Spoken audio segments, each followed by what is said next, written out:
കൂട്ടുകാർ നമ്മളെ വണ്ടിയുടെ ഫ്രണ്ടിലുള്ള ഈ ഒരു സാധനം അത് മൊത്തത്തിൽ പൊട്ടിപ്പോയി. അപ്പോൾ അത് കാരണമായിട്ട് തന്നെ നമ്മൾ ഇവിടെ നിന്ന് സെക്കൻഡ് ഹാൻഡ് പാർട്സുകളൊക്കെ വിൽക്കുന്ന ഒരു യാർഡിൽ ചെന്നിട്ട് ഈ സാധനം എടുക്കുകയായിരുന്നു. അപ്പോൾ ഇത് മഞ്ഞ കളറായിരുന്നുള്ളത്. നമ്മളെ വണ്ടിക്ക് ആൾറെഡി ഇരുന്നത് വെള്ള കളറാണ്. അപ്പോൾ നമ്മളൊരു പെയിൻറ്റ് വാങ്ങിച്ചു. ആ പെയിൻറ്റാണ് നിങ്ങളിപ്പോൾ കണ്ടുകൊണ്ടിരിക്കുന്നത്. എന്താണെന്ന് വെച്ചിട്ടുണ്ടെങ്കിൽ ഈ പെയിൻറ്റിന് വളരെ കുറഞ്ഞ ക്വാണ്ടിറ്റി ഇതിനകത്ത് പെയിൻ്റ് ഉള്ളൂ. അതാണ് ഇതിന്ന് മനസ്സിലാക്കേണ്ട ഒരു കാര്യം. പക്ഷേ നല്ല ക്വാളിറ്റി പെയിൻറ്റാണ്. നമുക്ക് ഇതുപോലെ ചെറിയ കാര്യങ്ങളൊക്കെ ചെയ്യണം. ഇതുപോലെ നല്ല ക്വാളിറ്റിയുള്ള പെയിൻറ്റുകൾ നമുക്ക് ഉപകാരപ്രദമായിരിക്കും. കാരണം വെച്ചാൽ ഒരുപാട് ഒലിക്കത്തോ കാര്യങ്ങളോ ഒന്നുമില്ല. ചെറിയ സ്ക്രാച്ചൊക്കെ വരുവാണെങ്കിൽ അവിടെയൊക്കെ വാങ്ങിച്ചടിക്കാൻ പറ്റും. ഏകദേശം 200 രൂപയാണ് ഈ ഒരു പെയിൻറ്റ് ബോട്ടിലിൻ്റെ വില. ചില സ്ഥലങ്ങളിലൊക്കെ 180 രൂപയ്ക്കൊക്കെ തരുന്നുണ്ട് കേട്ടോ. അപ്പോൾ നമുക്ക് അറിയാവുന്ന ആൾക്കാരാണെന്നുണ്ടെങ്കിൽ, നമുക്ക് അത്രത്തോളം പരിചയമുള്ള ആൾക്കാരാണ് എന്നുണ്ടെങ്കിൽ അവർ 200 രൂപ വാങ്ങും.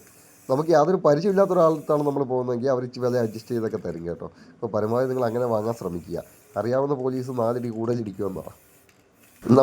ഞാൻ പഠിച്ചൊരു പാഠം, ഈ വണ്ടി മേഖലയിൽ ഇറങ്ങിക്കഴിഞ്ഞിട്ട് ഞാൻ പഠിച്ചൊരു പാഠം എന്താണെന്ന് വെച്ച് കഴിഞ്ഞാൽ, ഒരിക്കലും അറിയാവുന്ന വർക്ക്ഷോപ്പിൽ പോകില്ല. അറിയാവുന്നവരടുത്ത് ചെന്ന് ഒരു പരിപാടിക്ക് നിൽക്കില്ല.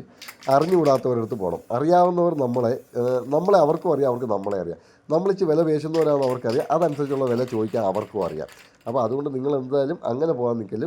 പുതിയൊരാളെ നിങ്ങൾ പോയി കണ്ട് ചെയ്യുകയാണെന്നുണ്ടെങ്കിൽ അവർ അടുത്ത തവണ നിങ്ങൾ വരാനുള്ള സാധ്യത ഉണ്ടെന്നെങ്കിലും മനസ്സിലാക്കി കുറച്ച് അഡ്ജസ്റ്റ് ചെയ്ത് തരാനുള്ള സാധ്യതയുണ്ട്.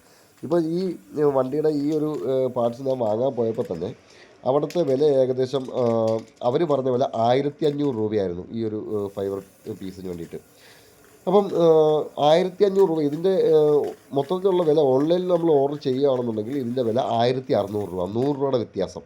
അപ്പം സാധാരണ നിങ്ങൾ എന്ത് പാർട്സുകൾ സെക്കൻഡ് ഹാൻഡ് വാങ്ങാൻ പോകുകയാണെങ്കിൽ അതിൻ്റെ ഒറിജിനലിൻ്റെ വിലയും കൂടെ നിങ്ങൾ അറിഞ്ഞിട്ട് പോകണം.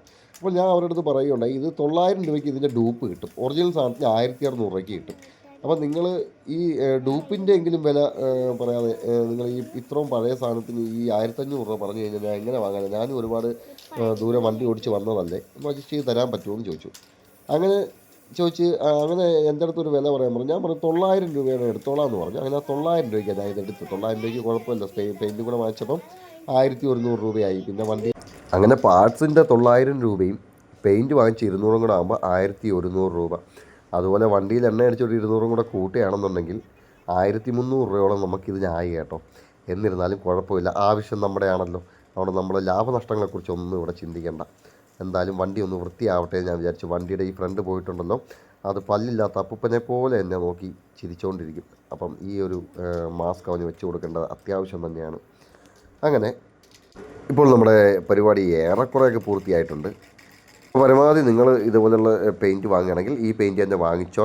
കാരണം എന്താണെന്ന് വെച്ചിട്ടുണ്ടെങ്കിൽ ഈ പെയിൻറ്റ് നിങ്ങൾ വാഹനത്തിൽ അടിക്കുകയാണെങ്കിൽ, ഞാൻ ഒട്ടും ഇതിനെക്കുറിച്ച് വലിയ ഐഡിയ ഒന്നും ഉള്ള ഒരാളല്ല. പക്ഷേ ഞാൻ ഇത് അടിച്ചപ്പോൾ എനിക്ക് മനസ്സിലാക്കാൻ കഴിഞ്ഞൊരു കാര്യം എന്ന് വെച്ച് കഴിഞ്ഞാൽ, ഇത് ഒലിക്കുന്നൊന്നുമില്ല. ഈ പെയിൻറ്റ് അങ്ങനെ ഒലിക്കുന്നോ അല്ലെങ്കിൽ വലിയ പ്രശ്നമോ ഒന്നുമില്ല. പെയിൻറ്റ് ആ ഒരു ക്ലിയറോട് കൂടി തന്നെ അടിച്ച് ഫിനിഷ് ചെയ്യാൻ എനിക്ക് സാധിക്കുന്നുണ്ട്. അതേ സമയത്ത് പെയിൻറ്റ് വാങ്ങിച്ചപ്പോൾ ഞാൻ ഒന്ന് ആലോചിച്ചായിരുന്നു, ഈ വണ്ടിയുടെ ഈ ഫ്രണ്ട് കളർ നീലയാക്കിയാലോ എന്ന്. പിന്നെ വിചാരിച്ച് വെറുതെ എന്തിനാണ് ഇനിയിപ്പോൾ വെഹിക്കിളിന് ഓടിച്ചൊന്ന് പൈസ കൊടുക്കുന്നതെന്ന് വിചാരിച്ചിട്ട് അതൊന്നും വേണ്ടെന്ന് വെച്ച്. എന്തായാലും പെയിൻറ്റ് തീർന്നിട്ടുണ്ട്. പെയിൻറ്റിൻ്റെ പരിപാടി കഴിഞ്ഞു. നിങ്ങൾക്ക് കാണുമ്പോൾ തന്നെ അറിയാം അത് അങ്ങൊന്നും എത്തിയിട്ടില്ല. ഞാൻ ആവുന്നത്ര പെയിൻ്റ് ഒന്ന് കുലുക്കിയും മറിച്ചുമൊക്കെ നോക്കി കുറച്ചുകൂടെ ഒക്കെ ഒന്ന് കിട്ടുമെന്ന്. പക്ഷേ ചെയ്യപ്പെടാം, ഒരു രക്ഷയില്ല, കഴിഞ്ഞ് കാലിയായി. അപ്പോൾ ചെറിയ എന്തെങ്കിലും പരിപാടിയൊക്കെ ആണെന്നുണ്ടെങ്കിൽ നിങ്ങൾ ധൈര്യമായിട്ട് ഈ പെയിൻറ്റ് വാങ്ങിച്ചോ, ധൈര്യമായിട്ട് ഉപയോഗിച്ചോ. ഇത് കാരണം ഞാൻ വേറൊരു പെയിൻറ്റ് ഞാൻ വാങ്ങിച്ചായിരുന്നു ഇതിന് മുമ്പ് വേറൊരു ആവശ്യത്തിന് വേണ്ടിയിട്ട്. ആ പെയിൻറ്റ് നമ്മൾ അടിക്കുന്നിടം തൊട്ട് അവിടെ ഇവിടെയും ഒലിച്ചിറങ്ങിക്കൊണ്ടിരിക്കുകയായിരുന്നു. അത് വളരെ മോശമായിരുന്നു. ഈ പെയിൻറ്റ് അത്യാവശ്യം കൊള്ളാം, നിങ്ങൾ ധൈര്യമായിട്ട് വാങ്ങിച്ചോളൂ കേട്ടോ.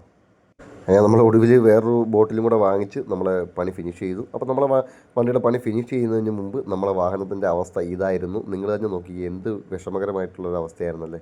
എന്നാൽ നമ്മൾ വീണ്ടും ആ പണി ഫിനിഷ് ചെയ്തതിന് ശേഷം നമ്മളെ വാഹനം ഇതേ രൂപത്തിലായിട്ട് മാറിയിട്ടുണ്ട്. അപ്പോൾ എങ്ങനെയുണ്ട്? അടിപൊളിയല്ലേ? അപ്പം നിങ്ങളെല്ലാവരും നിങ്ങളുടെയൊക്കെ വാഹനങ്ങളിൽ ചെറിയ അറ്റകുറ്റപ്പണിയൊക്കെ ഉണ്ടെന്നുണ്ടെങ്കിൽ നിങ്ങൾക്ക് സ്വന്തമായിട്ട് ചെയ്യാവുന്നുള്ളതേ ഉള്ളൂ. ആത്മവിശ്വാസത്തോടുകൂടി ചെയ്യുക. അപ്പോൾ ലൈക്ക്, കമൻറ്റ്, ഷെയർ, സബ് ഇതൊന്നും മറക്കില്ല കേട്ടോ. അടിച്ച് കയറി വരട്ടെ.